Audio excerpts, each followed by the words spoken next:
po paminta natin.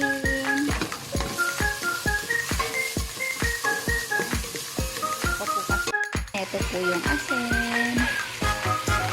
Nagdagan ko na po. Konti na lang po ang patis natin. Iubos na lang natin ito. Ayan. Ang bango-bango na gawin. Lalagyan natin. Tubig. Para magkaroon na. Malapit na malapit na pumaluto ang ating tinola.